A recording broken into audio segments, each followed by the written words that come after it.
bandiraɓe musidɓe tedduɓe e yeeɓiyankoɓe Pindi TV to mbawɗon wonde e no goni ɗon kala yo jaami kissal wone moɗon en garti e émission men makko min hande noon e dañƴen ko koɗo mo gandanɗa hoore ma tabarakallah machallah enen gandi joni joni o ma en garema ko kono ko siftinorde bandiraɓe tan makko min ko émission mo gandanɗa hoore ma ala ko ummin ɗum so wona laɓɓinde e ƴewde hol goƴaji gonɗi e nder commune aji ɗi beela mun foof ina wawi hedde hen saabu makko min sa ƴeewi hay helmere nde a tawat commune o makko min fitti ko commune am noon mi fadata ha neɗɗo goɗɗo ene ummoto ene ara ene ɓamtan kam ko min tigui e hooram ɓamtanto hooram commune am wadde noon bandiraɓe musidɓe tedduɓe hande joguiɗen invité ko toon to Podor woni commune mo Podor oɗo koɗo noon mo gandanɗa hoore ma tabarakallah machallah mbiɗa sikki Sénégal foof no andimo saabu o ɓooyi yaltude e téléji ɗi o ɓooyi yaltude e radio ji ɗi omo haala goƴoji nde wonno ɗo dillat ɗo o dillata ke ko fate ɓamtade wadde noon joni joni o en mbatta so wona mbaɗen mo présenté kanko koɗo men hannde o wiyete ko Lamine Ba monsieur Lamine Ba bisimilla ma hakkude ma e Pindi TV.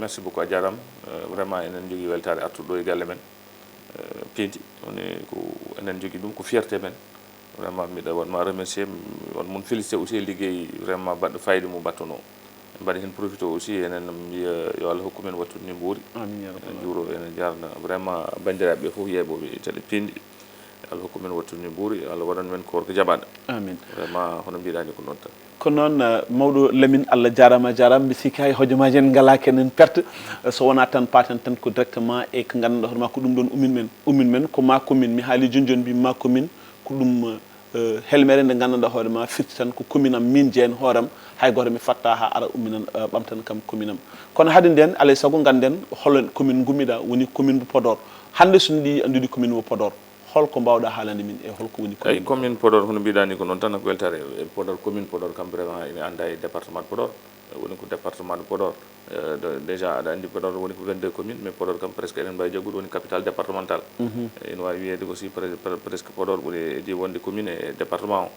donc pratiquement enen jogui commune Podor nene jeeye nene vraiment sa ari ha Tareji ƴetta à gauche donc vraiment enen mbawi jaggude ko Podor comme ville Podor commune nene Toro ke Toro jeeya quoi donc ɗum enen mbawi wiide quand même commune de Podor woni la ville de Podor vraiment ko noon mbawɗen wiide hen taw pour le moment. Ok donc sen paami wadde commune de Podor so tawi aɗa fayi commune de Podor joni woni la Podor commune Podor ville ko gandanɗa hoore ma arat ha Tareji ƴetta ken tolno e 22 kilométre mbawa yettade toon par ce que ko bretel ƴettata o patrin route nationale o ƴetta bretel gam faade toon to Podor duweyro wuuro Diak Boubou no hewɓe keewi wiide ni holko addi Podor eyyi Podor noon histoire ina haala saaha ina mbiya ko séréruji no gonnode ɗon kamɓe mbiyata saaha ko séréruji e gueeɗi hodde Podor ko neɓe jahatnode ne didda ɗon eɓe jaaha eɓe potuji mabɓe oruji mabɓe foof eɓe ƴettuno eɓe gubbi ɗum ɗon e caggal gammol ngol won hen noon ɓe mbima Podor ko noon umiri ardi ko noon Podor c'est des pots d'or ɗum addi Podor o ko potuji or mo gandanɗa hoore ma ko serraɓe jeyno ɗum goppi ɗon alors mataw ko fulɓe pi serraɓe tan kono an noon serraɓe noon kepti lamde si en duttinimoɓe ɗum kamɓe joguino e tottu men en duttinimoɓe ɗum hannde donc ene wiye histoire kam presque ko noon yaari ko kamɓe gonno guedno hodde Podor ko neɓe jahatno nden ñaaje mabɓe urusuji mabɓe oruji mabɓe ɗi foof ɓe mbanna ɗum ke nder potuji eɓe gasi eɓe gubbi ɗum toon gasbëga ɗum waɗi saaha jolfo en mbi gasbëga eɓe innir gasbëga woni gasɗe ɗe quoi gasɗe ɗe woni histoire aussi ko noon jaguirto commune Podor Podor o ko noon umiri quoi. Ok donc sen paami wadde ganden Podor wona wuuro gandanɗa hoorema Hesso ko wuuro Nayew ko wuuro gandanɗa hoorema ko wuuro Ɓoyngo ko wuuro Lasli ko wuuro gandanɗa hoorema ko wuuro Tarih par ce que mbiɗa e nder Tarih mbiɗa teskito wonde les premiers worɓe ɓe gandanɗa hoorema ene kaɓatono ko fati alhaali colonisation ko toon garatno effectivement mais sen paami Podor hande comme par exemple est ce que ene aɗa wawi haalande min holɗin leƴƴi goni e nder Podor eyyi Podor kam no wawi wiyede kono wiyete ni melting pot tan presque heddi Podor ko leƴƴi ɗi foof nen toon Pulaar nen toon Jolfo nen toon Bambara nen toon Séréer nen toon Safalɓe nen ɗon pratiquement ko melting pot dal woni Podor donc sa ƴetti Sumo pour Halpulaar en nen ɗon Coofi Halpulaar en nen ɗon sa ari bir Podor Mbojenen wa jagul ko subalɓe gon noon bandiraɓe men koreji men subalɓe goni Mbojen bir Podor sa ari aussi ko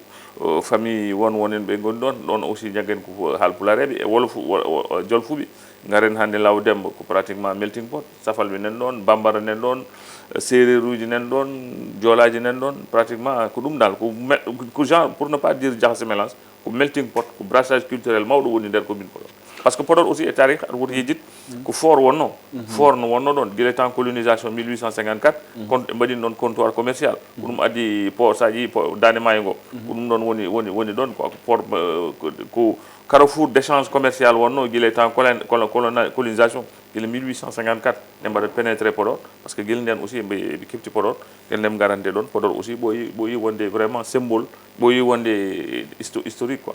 ko noon Podor sen han ƴeewi jogii ko fuɗɗima dañde mairie uji holno foti Podor andi e mairie uji comme par exemple fuɗɗiɓe dañde mairie uji ene mbawi jaggude hen kam presque ɓuuri ko andede hen ko Boubou Sall edimo wonde maire jaggi woni maire pratiquement mumen jaggi minen Podor woni Boubou Sall edimo wonde ɗon guila temps Senghor en guila avant Abdou Diouf en Boubou Sall wonino toon après woni Teyfour Ibra won donc wonino maire aussi après Teyfour Ibra won aussi Aïssata Tall Sall woni maire après Aïssata Tall Sall hande eɗen jeggi ko Racine Sy woni maire Podor hande ko Racine Sy woni maire mo Podor caggal ɓeɗo ɓe limtuɗa fof hande Podor ene ɗisi joñadi to banggue économiquement Podor ina ɗisi wonko ɗisi manquede no heewi en tant que jeune anda holno jiruɗa ɗum ɗon eyyi Podor c'est vrai que succession maire uji gonɗi ɗon foof aɗa andi préoccupation ji jiiɗani vision ji jiiɗani réalité ji du moment ji jiiɗani hande Boubou Sall temps no wonde maire jiiɗani hande période Teyfour won jiiɗani no Aïssata Tall won ɗon jiiɗani no Racine won ɗon hande préoccupation ji c'est autre que ça hande ben sa jeggi Podor ne jeeye caɗele Podor président économie locale o so waɗa ko développé taw c'est-à-dire économie locale o sur le plan économique et c'est vrai qu'il y a pas beaucoup de dynamisme il y a pas beaucoup de mouvement il y a pas d'activité économique carrément parce que Podor sa ƴeewi activité commerce gonɗi ɗon à part commerce gonɗo entre Podor et Lixoybo à part peut-être ummotoɓe dans les villages environnants ne gadda ne jeeye wayno maaroji mumen gawri mumen ne gadda makkaji mumen ne jeeye donc on petite économie tan wawi jaggade un peu dans la ville de Podor parce que c'est pas parce que aussi Podor c'est no woni enclavé effectivement parce que handicap Podor aussi ko problème enclavement ko enclavement Podor o parce que hande sa ƴeewi Ndioum ko woni ke dow tali Ndioum ɗum woni avantage mum yahoɓe Wourossogui yahoɓe Matam route nationale o kam fof nde wat Ndioum te ɗum noon waɗat dynamiser un peu l'économie locale mais par contre Podor hande woni hen hewɓe so gari ha tareji il faut que celaji étape Brettel o e coftata nadde nder par ce que sa natti nder après Podor y a rien donc ko Mauritanie woni toon et tout ça donc ça ɗum ɗon aussi ko handicap et comme par exemple to banggue ya garta bel ala caɗele kewɗe ɗum ganduɗa hoorema kadi waɗi non effectivement ina wanno pour caɗele parce que d'abord problème tali o déjà mais heureusement fewndama ila Macky Sall woni tali gommi tariji Brettel 22 kilomètres o kilomètre nogas e ɗiɗɗi fewndama hande mais nden kam adni ko ni de pouluji wonno et tout ça enen jetta hen président Macky Sall fewndi ɗum donc goɗɗum ɗum aussi ko probléme kono mbiɗani probléme transport o yaltidu Podor e nadde nder Podor mais ɗum aussi jetten hen Moussa Diop no wonde directeur général Dakar Dem Dikk quand même waɗi hen un acte symbolique no wonde créé les lignes ya garta woni ligne Dem Dikk ya gartaji ummotonoɗi Podor fayi Ndioum yaha Aéré Lao yaha Fanayi yaha Richard Toll donc waɗi ne désenclaver un peu la ville de Podor donc ɗum noon aussi c'était une vision mo ganduɗa vraiment c'est à saluer so tawi en gari to banggue cellal toon to Podor holko mbawɗa haalande min côté santé toon est ce que réellement hande ko kala ko fonno wonde ganduɗa hoorema ina taha yimɓe ene mbaɗa accédé e cellal ay probléme o eɗen Podor ville de Podor quand même no joguino sa siftori aɗan hôpital Ndioum o ko Podor fonno waɗede fuɗɗunomo mahede woni gonno ɗo serde jane cimetiére uji après waɗa transféré nawa Ndioum par ce que koni ko mbiɗen ko tan position géographique Ndioum et tout ça ko ɗum noon e mbanno privilégié pour nawde ɗum maintenant problème sur le plan de la santé heureusement won des avancées significatives mbaɗaɗi par ce que hade arrivé Racine Sy il faut le saluer en tant que maire d'abord sa dañi neɗɗo so heeli junngo ma so heeli par exemple a nawetene ha Ndioum parce que 48 kilomètres uniquement parce que radio ala ɗon il faut jaaha Ndioum donc ɗiɗon aussi waɗama réglé hande sa dañi koye noon aɗa wawi ɗum wadde sur place et au plus maintenant il y a autre chose aussi là aussi je tiens à saluer vraiment l'effort du maire Racine Sy o addi ɗon un matériel pour le bloc opératoire un bloc neuf bloc o aussi mahama fewndamo waɗama plombé o addi un matériel high-tech un matériel vraiment de dernière génération pour que opération ji ɗi chirurgie ji ne wawi waɗede au niveau de la ville de Podor wasa nawede ha Ndioum walla nawe Richard Toll ɗum aussi waɗama hen l'autre affaire aussi c'est au niveau du dentiste o il n'avait pas une chaise dentaire Hande aussi quand le maire il a amené une chaise dentaire pour donc l'hôpital. nous sommes famille côté santé il y a aucun problème. Non, il dit Hadjouni parce qu'il faut Hande déjà pour dispensaire Gono don Godo, la maison des femmes Gono à côté fait on a relever un peu le plateau technique, du matériel. Maintenant il dit que chirurgie il faut une chirurgie aussi. Tu as beau avoir du matériel mais il faut une chirurgien pratiquant ba nous dum aussi ko handicap Hadjouni min choix dañi dum et le maire ne deri hen il faut faire deri hen bari hen erang. Donc sur le plan santé mais doit jagoud aussi au niveau des gynécologues, au niveau des césariennes et tout ça. Sous Danyamatan on va aller sur place. Donc aussi c'est un pas géant. C'est un pas géant vers le relèvement du plateau technique, plateau médical. Parce que inconvénient non ça des malades avoir une ambulance n'a 48 km à Ndioum wala n'a pas Richard-Toll. Donc au côté comme vraiment santé il a fait des efforts extrêmement importants et il faut saluer quand même vraiment côté éducation, je pense que quand même Podor faudra jogat l'éducation parce que on de cases de tout petit maternelle, collège, lycée, école primaire, mais c'est que nous vraiment darage aussi nous effectivement. Donc aussi il y a des avancées parce qu'il y a quelque chose mon gars Namine me dit nous saluer personnellement, c'est le fait d'instaurer le prix de l'excellence que le maire a institué au niveau de la commune, prix de l'excellence pour booster un peu les élèves quoi. Un prix de l'excellence mais dans non communal. Maintenant ça booste les jeunes vers l'excellence. Donc c'est important. Et Hidiko peut-être c'est doter les élèves de fournitures scolaires et tout ça. Il y a des subventions qui sortent un peu pour l'éducation. Donc aussi il y a des avancées qui sont en train d'être faites vraiment. Est-ce que Podor a des problèmes comme Kofaté Ndema? Ah, si. Parce que problème Podor, problème espace d'abord. Problème espace. Ils ont un problème d'espace. Espace. Parce que on est Tchagal, on est son Kolongangal. Kolongangal, ben, c'est une cale histoire, et on ko hewi ko woni son ko halate wawa memede parce que on ko wada don ba adandi tan ko histoire quoi. Do tawa. Maintenant Podor une faadi. Entre Gambongol et Mayengo. Donc c'est le début du ciel mais est-ce que attends garten don et Kolongal histoire on doit même won que ça mimi tan hulbine kelbe banon mais est-ce que vous en tant que jeune génération est-ce que on joga ki wiide on ba wiide won dum don ko haltan ngare memen gitten non ça dit si bon c'est vrai que nous bidani non furan coincé mais ça dit que non je dis pas que on dit coincé mais sur le plan psychologique il y a un poids qui est là. Maintenant l'autre affaire c'est que Hande ça a été un projet. Ben on comme il a parce que il y a un projet du Millennium Challenge à Cointe. Il y avait un financement du temps d'Ablaye Wade. Ben je veux pas trop parce que il y a mon comme il a Haldinder parce que pour ne pas dévoiler un peu des secrets d'état mais on parce que nous a du problème entre les ñam parce que on financement Millennium Challenge bala non pour financer un peu l'aménagement du Kalongal. Mais après financement on bangi godo munawa. Donc je veux pas trop rentrer dans les détails mais pour dire ça la priorité c'est de faire en sorte que Kolongangal va aménager pour que Gambongol destiné et aussi mais est-ce que la mairie a les moyens institutionnels et les moyens financiers de pouvoir porter ce projet là mais c'est toujours handi priorité priorité handi il y a un problème d'espace même les jeunes pour n'avoir terrain un problème parce qu'à l'espace j'ai vu que le maire est en train de faire des lotissements au niveau de Simula au niveau des jardins. Bon, un problème aussi mais réellement Podor a un problème d'espace pour des habitations, pour l'agriculture. Pendant ce temps, Kolongangal Nendon, c'est des kilomètres et des kilomètres de terre. Vous avez combien de quartiers du Modon? À peu près, il y a Simo, Chofi, Mojen, Birpodor, Laodembe, Sinchan, et au quartier Kesso aussi, il y a un quartier Kesso Bada de créer des balles. Harialayen, donc c'est quartier à peu près 6 ou 7 quartiers, à peu près 6 ou 7 quartiers à Podor. De Hariala jusqu'à Simou. Ok, côté sport, est-ce que réellement Podor, parce que Hande vraiment, Fortino Hande, Podor, Kilonu, Taga Hajoni, vraiment, mais tu as une équipe dignement représenter Podor au niveau national. Aussi, c'est un cri de cœur. Et il faut que Podor va faire une équipe Fognon. Baoudou va même aller sur le plan championnat national et tout ça. Donc aussi, il y a une politique de sport, une politique sportive à la donne. Vraiment, nous attendons à ça qu'au niveau de la mairie, qu'on puisse créer une vision sportive. Une vision sportive à la donne. Parce que, oui, petit cas de vision sportive, ça se limite à subventionner les AIC pour les navets. Il faut avoir une politique sportive globale. On a une vision, un cap pour dire que vraiment je vais travailler d'ici 5 ans, 10 ans pour qu'au moins Podor ait une équipe Fagnon aller. Est-ce que nous donne aussi un manque d'infrastructures causer parce que Soukabi Nenton, non, les qualités sont là-bas, les compétences sont là-bas au niveau du sport, expertise on est non. maintenant il y a parce que handi expertise au niveau des entraîneurs non suka bébé handi c'est des talents mais il faut d'abord aller dans le centre de mettre en place des formations des centres de formation d'abord parce que c'est à la base c'est la petite catégorie comme ça se fait ici dañu des centres de formation dignes de ce nom où suka be tok soñ be no mbawa wadi pallier en no mbawa wadi allier par handi ko sport et études na janga et na bada football donc c'est important parce que qualité non mi somi suftori handi il y a tellement de qualité gondi Podor handi il n'avait rien à envier à Sadio Mané mais voilà non ko encadré mais tay handi aussi il faut que madame saluer dans cette vision sportive que le maire est en train a acheté, mais c'est qu'il a acheté un gazon synthétique pour le stade de Podor. Parce que nous avons dit Podor depuis presque 50 ans, 60 ans. Hado suka besen su tobi mbawa judi, su diam ari mbawa judi, ko lady comme champ de patates, hande quand même au moins hande la maire a amené un gazon, il est en train d'installer un gazon synthétique au niveau du stade. Parce que cri de cœur suka be wono, suka be ko boy wayta dilum. Monsieur le maire pendant sa campagne, il l'avait promis, mais hande les travaux ont démarré.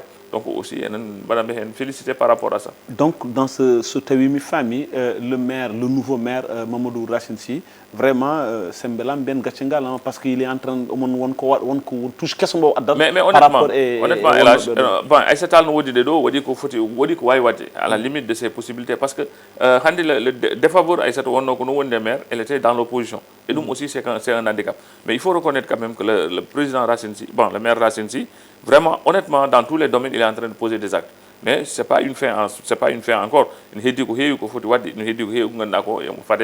Mais reconnaissons quand même que vraiment il est en train de poser des actes comme au niveau de la santé, au niveau de l'éducation, au niveau du sport. Donc l'économie locale doit être vraiment diversifiée. Au niveau du tourisme, on attend beaucoup de choses de Racine. En tant que président de la Fédération touristique du Sénégal, là on attend beaucoup de choses par rapport à ça. Et sur le plan touristique, comment développer le tourisme avec Baba Mal, avec Racine. Surtout Podor, comme ville historique. Justement. Au patrimoine historique. Mais justement, parce que ça, quand on parle, ça 8 ans, c'est presque la première capitale. Hein? Ah mais justement. Johnny, pourquoi comme hande haɗo gonɗen ɗo on ɗon banggue ene manki ene manki vu que aussi on a un icône mo ganduɗa hoorema mawɗo mo ganduɗa hoorema au niveau international il est connu et woni El Hadj Baba Baydy Mal. Mais justement, qu'est-ce qui manque exactement? Non, ça dit que c'est cette volonté unitaire. Parce que l'icône Baba Mal qui est sur une star planétaire, Nanya Racine Sy qui est icône aussi dans le monde touristique, Nanya Aïssata qui est icône dans la politique. Oui. Donc toutes les conditions étaient réunies pour que Podor puisse reprendre sa place. Et Moussa Diop aussi, il paraît que Tondia. Et Moussa aussi, il est de Podor. Mais Moussa, bon, je pense que lui, il peut servir de l'autre côté, Mais quand on parle de vision planétaire, vision mondiale, Hande Racine qui est dans le monde touristique, Baba Mal qui est icône sur le plan culturel, Hande, si on boostait cette chose-là, Hande Podor, il y a le fort de Podor, il y a Bouyel Mogdat, il y a le centre, le comptoir commercial qui était là-bas, on est Kéo, ça y est Kéo, le comptoir commercial ou non. Il y a tellement de vestiges, il y a tellement de trucs historiques. Et il y a l'histoire de Baydi Kaché avec son truc là, culture Gondodon, bien. Donc ça c'est l'histoire de Baydi Kaché qui ont été assassinés par des Toubab. Alors toute cette histoire doit être revisitée pour que Souga ben à travers par exemple le tourisme, développer le tourisme et même au-delà de ça le tourisme religieux aussi. Parce que Podor, le tourisme religieux doit être développé. Hande Serna Bébé, Halwaren, un peu partout, Podor aussi, ça dit que c'est des trucs qui doivent être vraiment revisités. Et voilà, à la fin du monde, parce que Hande Podor, le patrimoine mondial, à travers le fort, parce que depuis 1854, nous trouvons que les colonies donc là aussi c'est beaucoup de choses. C'est une banque éducation. J'ai vu que les Soukabi Podor n'a pas de mais pourquoi est-ce que Mbawa Rindin de Douale Mabi, Bengon Hapan de Water, mais Kabono, vraiment le développement de mais non, quand même. Les jeunes ont commencé à prendre conscience des enjeux de leur Onbidani, Andisukabi Foudima. Il n'y a pas de débouché, il n'y a pas de perspective. Perspective, soit c'est l'enseignement, soit c'est l'armée. Ça dit parce que l'économie locale n'est pas développée, l'agriculture n'est pas développée. Si l'agriculture était développée, on allait avoir des bourgeois paysans, des paysans bourgeois. Et une alternative, mais malheureusement, ce n'est pas développé. Ici, vraiment enseignement ou armée. Parce que les conditions ne suivent pas et du tic au tac, ils sont découragés. Ils vont verser un peu dans l'enseignement. Lamine, vous êtes jeune, ka suku adane e darnema adane timmalma adane fof hollin ambition ngaji joginiɗa Podor. Mais extraordinaire parce que ça mi waɗat histoire seeɗa en 2011 min mbaɗi créé Podor va mal non je suis le coordinateur au départ j'étais pas le coordinateur mais après je suis coordinateur après mais min mbaɗi créé Podor va mal en 2011 notre objectif en 2014 c'était que chacun soit candidat dans sa commune. Moi je devais être candidat dans la ville de Podor. Pour a dit rencontrer mes Racine. Quand j'ai rencontré Racine, mon petit, je devais être candidat, je voulais être candidat. Au lieu comme Lamine, moi voilà l'ambition que j'ai pour Podor. Voilà ce que je veux faire de Podor. Voilà le projet que j'ai pour Podor. Mon Racine, je suis d'accord et je vais te soutenir. Moi j'ai porté la candidature de Racine 2014. J'ai été le premier à le porter. Je l'ai développé. La candidature, nous avons démarché, nous avons porté. 2014, ça s'est passé, ce qui s'est passé en 2014, ça s'est passé. Alors, 2022, on y met. Parce que pourquoi je m'étais retiré? Je m'étais dit que d'abord, Racine, il avait un carnet d'adresse que je n'avais pas, il avait les moyens que je n'avais pas, il avait vraiment l'aura que je n'avais pas, il avait des possibilités de pouvoir booster l'économie de Podor comme 10 000 à l'année. Et j'avais accepté de le soutenir. Si on doit faire le bilan pour ce mandat-là, comme Bimamini, il est en train de poser des actes très importants, des actes forts par rapport à ça. Maintenant, Sonko, ce qui m'intéresse dans tous les discours de Sonko, la seule phrase qui m'intéresse, c'est quand c'est notre génération qui doit faire ce pays-là. C'est exactement ça. Mais tout ce que je retiens, le discours du Sonko, le 2021, c'est quand il dit c'est notre génération qui doit faire ce pays-là. Et il a donné l'exemple. Au tout exemple, on est Anne, on est Alifal, on est Laminba. C'est nous qui devons développer notre ville, notre département. Je ne dis même pas de la commune. Et nous pouvons développer. Mais il faut doler aussi, il faut qu'il aussi. Mais il est temps aussi que nous gardions nos touches. Il ne faut pas qu'on reste en arrière. Il faut pas en tout cas, moi, j'ai des ambitions pour ma ville, pour la ville de Podor. Et j'ai des ambitions pour la commune de Podor. Et je vais te faire une révélation. D'ailleurs, sur Korka Kagassi, on doit lancer une plateforme. Des jeunes cadres du département et de la commune. On va lancer une plateforme sur Korka Kagassi, Inch'Allah, pour par exemple, déclencher ça, pour faire le déclic par rapport à ça. Et ce corps Kayoti, Inch'Allah, Manando. Et quand tu es jeune, que tu sois paysan, que tu sois agriculteur, que tu sois étudiant, le président Bassirou Diomaye a tracé la voie. La voie est tracée par le Bassirou Diomaye. C'est une fin de cycle au niveau national. Politiquement, comment tu vois comme par exemple changement Bardo? Parce que c'est un changement, bon, certainement, effectivement on jotirno dum parce que hande sa ƴeewi le clan de Diomaye Faye kamɓe jotirno ɗum ɗon mais wonɓe ganduɗa man jotirnaka ɗum du tout joni an exactement holno mbawɗa hol analyse mo joguiɗa hen mais Elage kalmo jottirano ki changement oɗo c'est parce que tu n'es pas averti. Au changement tout le monde s'attendait à ça. Peut-être mato on s'attendait pas et no ardir ni brutalité pour entre guillemets brutalité escoro quoi hande yimɓe mbawi wiide peut-être surprise o que escoro. Mais tout le monde savait que changement comme ça devait sonner. Que Sonko avait sonné le changement dans ce pays-là. Attends, mais comme par exemple Podor n'était pas pour, parce que Podor a donné, comme par exemple, au président sortant 117 000 voix. Mais Elage. D'où, comme par exemple, Bassirou Diomaye Faye a eu 10 000 et... C'est ça que je veux dire. Elage, moi j'ai dit sur un plateau de Walf, de vidéo, il y a un an, il va y avoir une surprise à Podor. Alors, les gens n'avaient pas vu venir. Nous sommes qu'on va attendre la levée de fonds. Podor, en 3 mois, ils avaient récolté 3 millions et quelques. J'avais dit en ce temps, je vais t'envoyer les vidéos. Parce que Podor, opposition, mais dans la levée de fonds, Soukabi n'a pas de cotisé. En Foutungonda, Ayi Soukabi n'a pas de cotisé. Ayi Soukabi n'a pas de carte. Ayi Soukabi n'a pas de cotisé et manifestation d'opposition. Mais là, c'est la première fois que nous avons fait 10 millions et quelques. 10 millions comme ça on hewbe yinnobe wote mataw ciusa mais si ngoppidano me koy men em dañina un leader d'opposition darido dans le département de Podor leader d'opposition darido hande 10 millions mom burtan pour 2 raisons. D'abord parce qu'il y a des pratiques gondi pour il faut que deuxième chose, il y avait une désunion totale au niveau des leaders. What will drive les têtes de pont du parti au pouvoir? Mbaben Bawrani Taditi Cheikh Omar ko bangi mum yaari Abdoulaye Daouda ko bangi mum yaari Mountaga Sy ko bangi mum yaari godde ko bangi mum yaari. Mais cette désunion là, mais néanmoins on peut jabde quand même wonke be golli quand même hayso tawi non ça dit que ça good fouf c'est vrai que won hen potino wadde ko ɓuri ɗum par ce que somi tollime heure bilan aussi que bilan tolniɗen hande j'ai l'habitude de le dire min honnêtement je le dis parce que je le dis avec toute responsabilité ça ƴetti le cas du président Abdoulaye Daouda Diallo min il y a beaucoup de choses sa ɓattaki neɗɗo o andata j'ai eu l'occasion de discuter avec lui yewtidde makko mais mi yii des choses extraordinaires mo waɗe département o et le dernier en date c'était le scanner de Podor scanner o c'était notre combat minen porti combat o komin mbaɗi ko hen ɓe sikki hewɓe mbaɗani ɗum hen mais le scanner qui garde njumo hannde so ari ko caggal Allah et Abdoulaye Daouda c'est lui qui a porté ça. Ok, l'appel que tu vas lancer pour ma commune. Maintenant pour terminer heddiɓe aussi goto men fof peut-être waɗi ko wawi e banggue mum mais so rendinanoma won goɗɗum e potino ɓur c'est à dire fotino ɓurdi ɗum ɗo par ce que président Macky Sall totti Fouta ko heewi totti Fouta ko heewi par ce que ko totta ko e nomination ji e responsabilité ji Fouta totta ko banggue goɗɗo malheureusement ɗon aussi il y a problème te heure bilan sen jottimi hen on fera le bilan. Maintenant, l'appel que je lance à la commune, pas seulement à la commune Podor, mais à toutes les communes. Il faut que les jeunes partout dans le département, il faut que tous les jeunes, tout est possible. Bassirou, il y a 6 mois, personne ne pensait que nous avons le président de la République. Ouais. Yes, we can. C'est le président de la République. Mais c'est le président le plus jeune. C'est le plus jeune président de toute l'Afrique, de l'histoire politique. Mais j'en profite, une commune qui donne anomalie gote.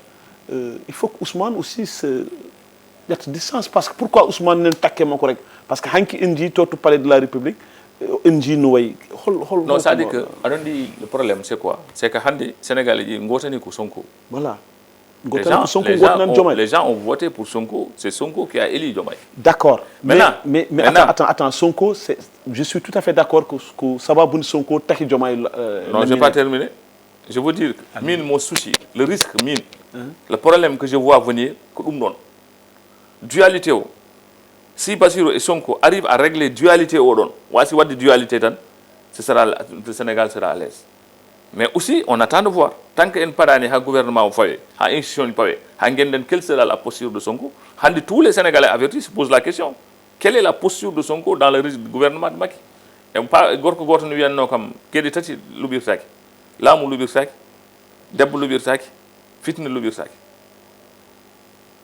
Ok, ça lui lamu no hiri lami ko hiri ay Diomaye si ha jodi me photo yo so jodi me saison hankadi handi kanyum woni président de la république ha joni mo jogi doute don il faut que imano so ala iman deug kanke Sonko gonga jaadugal mabbe no ay musti c'est à dire que son famille kanko mo jogi des doutes il mako handi est-ce que c'est réellement lui hado adi mako posture jogi le patron oui parce que ça hado ha hanki ça yi nem gardini palais a andat ko Diomaye et Sonko ko net et patron le patron c'est ça c'est que président de la République d'un patron maintenant c'est parce que Sonko soit nadé Diomaye soit nadé carrément dans les habits d'un président et parce que le 2 avril so wonnama Thiako parce que même discours so hamanama Thiako haw jodi siso ha fudi wat décret ha fudi yeltude talio on wade ni jalte wat hay ko dare talio mais ko nden bawten andude maintenant posture mais pour moi ha do taw o soit nangude ko président taw so jetti Thiako haw jodi me siso photo yo hanganda il a le droit de vie et de mort sur tous les Sénégalais entre parenthèses maintenant ngasniten que le département de Podor parce qu'on a parlé de la commune de Podor mais hande ngasniten que le département de Podor qui mo gando horma jogi ko arrondissement ji nayi jogi commune aji no gasi didi en ji département de Podor ko kany woni capital parce que même siège conseil départemental ko ton woni préfecture de Podor ko ton woni là il y a la camp de gendarmerie tribunal fouf et gueɗe bannon donc parlons du département an hande département de Podor holko foti wonde posture mabbe surtout et de situation non situation woni ko posture ko c'est une conscience nouvelle tan fini do il faut que yimbe pide hangadi ganda mais di dum halde do manda ko do kalnam dum wala il faut que certen e meden gotanen o ko bande men il faut certen e gotanen élage parce que ko bandirade gotanen élage parce que élage no way jogade jerigne Sénégal enen lamu dewdi do fof ko mbadan den neddo wadna dum dum ko sexe tañara men baden Senghor fu Dakar na bandan dum ko mbadan den Abdou Diouf ko mbadan den Ablaye Wade ko mbadan den Macky Sall leñol wadana dum président de la République mais yonti don yewten koy ben hande sen i Podor sen badi bilan président Macky Sall ko contrat wonno non contrat o gasi sen badi bilan ko jagatani bilan min jagan mi bilan o wadi désenclavé li la morphine mais jagan mi bilan démocrate hande buru mayt hande c'est un bilan mitigé du président Macky Sall à Podor so waɗama bilan kay vraiment mais ndemaka est ce que wona aussi ɓesgu Podor naɓe mbaɗi ɗum par ce que min mi wawa wadde an monsieur Ba mi wawa famde hakkillam ndema leydi nin sukaɓe nin nangue nin ndiyam nin mais élage mais qu'est-ce qui nous manque enen est ce que wona en ngala motivation wala ɗum ɗon manque men ko volonté politique tu as 240 000 hectares combien d'hectares ont été aménagés guila temps Senghor ha joni même pas 35 000 hectares aménagement jogui ɗum ko état quel est le rôle de la SAED SAED Handi, c'est une faillite. Et je lance un appel solennel au président Diomaye de faire l'audit de la SAED. Publiquement, ça, je lance ça solennellement au président Diomaye de faire l'audit de la SAED. Parce que quand on a des financements de SAED, mais est-ce qu'il y a vraiment... Mais ça, mais par exemple, volonté politique, aménagement, on a mis. Mais financement, il y a des hado et madame financer pour contre-saison. Mais banque, tu sais comment ça fonctionne avec les banques. Ça n'y a 100% tan wala attaque accompagné. Les stations de pompage, c'est des factures d'électricité de 4 millions, 6 millions, 8 millions. Des pauvres paysans, nous avons des factures de 4 millions, 5 millions, 6 millions. Alors que c'est des stations de pompage, Gondido Gil 1983. Mais l'électricité, les factures d'électricité, tu connais, en cas de mots, des factures d'électricité, pas où tu es dos paysans, donc accompagnement, soit matériel agricole, est-ce qu'il y a matériel agricole pour non, mais c'est pourtant le président Macky Sall, il y a matériel agricole, il y a des grands théâtres, il faut que le président Diomaye, ça je lance un appel au président Diomaye, la seule alternative, la solution du Sénégal, c'est la vallée du fleuve Sénégal. Yo tout paysan dit, les paysans de dimanche, le matériel agricole, les financements, les paysans dit Sénégal en tout cas, Diomaye en tant que jaltuɗo yaltiɗo sa heeɗima tarikh makko sa heeɗima ko ɓe kolliti ko remiyanke ko jiɗɗo ndema ko neɗɗo dowriyanke je pense que on banggue mi sikki tan mi jogui yakar so tawi hay hunde en basotomo tan witeni en basotomo tan en mbaɗan en basotomo tan o mi sikki émission men nen faye terme effectivement et c'est vrai je voulais hélas dokkami mi waɗ précision goto hade men yaati parce que mbeɗa yii ɗum guila e balɗe fof ne fuɗɗo e réseaux sociaux ji ɗi ko président Macky Sall koko jamfi fuutankoɓe il faut qu'on arrête ce débat. Merci. Il faut qu'on arrête ce débat. C'est pas bon pour le Sénégal. Macky Sall jamfaki hay goto. Macky Sall fonno waɗande Amadou Ba suɓima Amadou Ba candidat. Heddi koko Amadou Ba fonno ɗum yahno horum. Wona affaire de Podor. Amadou Ba ne représente pas le Fouta. Amadou Ba wona candidat foot. Il faut que l'air. Amadou, je n'ai rien contre lui. C'est un fonctionnaire émérite. Mais Amadou, minde, je le dis ici, en toute responsabilité. So tawi won jiiɗo to Amadou Ba fasni Foutankoɓe yo haalnam. Honnêtement, je dis honnêtement, en toute responsabilité. Amadou woni DG impôt, woni ministre des Finances, woni premier ministre. Holko Amadou wadi un acte symbolique pour le département pour Foutankoɓe. Ça, il faut que les gens arrêtent ce débat-là. Il est natif du département. Et il est natif du département.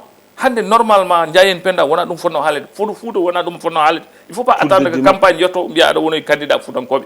Foutankoɓe poti andude koye men. Laami ɗo ko enen lammin ɗum. Enen lammini kol gonduɗo ko enen lammin ɗum. Mais il faut ganden koye men. Ganden koye men woni mi haali ɗum ɗo ko haalnam ɗum émission. te bisiko avant élection wonno mi haali ɗum Moussa misiko Moussa kaldunomi ɗum si Moussa kalduno avant élection mbimi senen gotonen jogorde men jogonade jeri woto gotonen o par ce que ko Elhadji Sarr jeeya ko mbolo birane walla jeeya ko galoyo c'est pas important woni important ko ƴeewen bawɗo jogade Sénégal joguini nafoore sernaɓe men joguiɗo nafoore fuutankoɓe joguiɗo nafoore remoɓe ko ɗum yimi cohli heddi ko noon pardi débat ji parti par là na adda probléme leñam c'est pas important. Amadou woni ne candidat o fiyama yo yaha o waɗi régler ce problème ailleurs o ƴeewa pourquoi o fiya o darno hoore makko c'est ça l'important parce que Elhadji ɗon mi toñanmo seeɗa mo wawa gagnade bureau de vote mum kalden goko ten mo wawa gagnade bureau de vote mum Parcelles Assainies onon kalde ça dit il faut que les Sénégalais non ça dit ko analyse tan mbatten parce que la victoire de Diomaye a été facilitée par Amadou Ba mo wawa gagnade bureau de vote mum kalden goko aussi enfin mi wawa waddemo reproché ɗin ɗon ɗumɗoji foof mais mbeɗa wawi reproché ɗi kam ko min nani Clédor Sène no toñama no toñirɗamo ni joni wonde neɗɗo mo so woppitama tan kanko tan e hoore makko o wawa gagnade parcelle o wawa gagnade so tawi woppitama Benno Bokk Yakaar ne peut pas gagner donc finalement au finish il a tout perdu. Moi je l'ai dit no Benno Bokk Yakaar suɓoto candidature ko nden kalim kono candidat o suɓane gandimi le boulevard sera libre pour Diomaye enen handi a kewi ko gacce un président, un chef de l'opposition. Mais don Johnny, bon, au document certain, mais don, est-ce qu'à aussi les 19 candidats là, ils ont facilité la tâche? Parce que il y avait que 2 candidats, hein? Mais c'est ça. Amadou Ba et Diomaye. Mais espace politique les autres langues. Non, espace politique Sénégal. Bipolarisation wonodo. c'était deux camps.